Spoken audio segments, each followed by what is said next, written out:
Hai,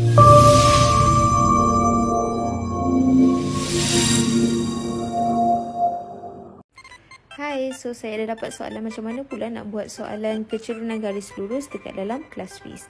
Okey, katakanlah korang dapat soalan macam dekat atas ni. Koordinat P 5 dan 2, manakala bagi koordinat Q 1 dan 10. Okey, so apa korang nak buat? Perkara pertama, korang kena tentukan siapa koordinat pertama dan siapa koordinat kedua. Katakanlah saya nak bagi P ialah koordinat yang pertama dan Q adalah koordinat yang kedua. So selepas daripada tu, kamu buka kamu punya kertas periksa, dekat belah depan sekali ada rumus tau.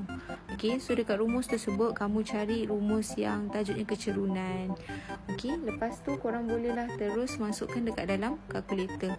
Salin sebiji-sebiji. Okey, so tekan kurungan dulu. Tekan 10, tolak 2, tutup kurungan. Okey, lepas tu tekan simbol pecahan. Okey, so nampak tak dia bergaris daripada depan sampai belakang, sebab tu kita pasang kurungan. Kalau kamu tak letak kurungan, kamu punya garis tu akan hanya ada pada bahagian belakang saja. So lepas letak kurungan dia akan ada sampai belakang. Okey, lepas tu korang masukkan 1 tolak 5, tekan sama dengan, korang akan dapat jawapan kecerunan dia sama dengan negatif 2.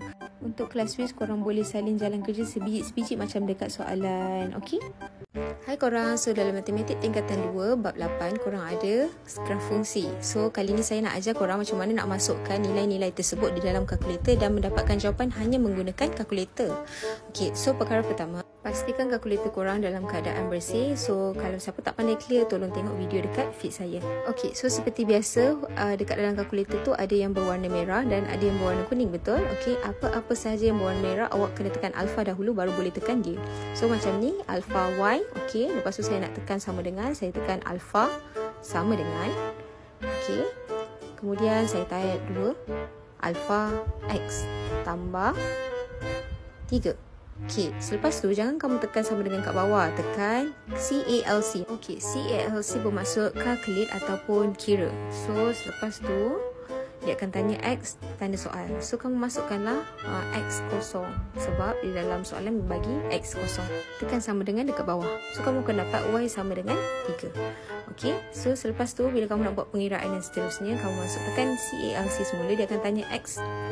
Okey, kali ni masukkan nombor 1. So korang akan dapat 5. So maknanya bila X 1, Y adalah 5. Okey, tekan CALC lagi sekali, dia akan tanya X, masukkan 2 pula. Okey, so maknanya Y dia ialah 7.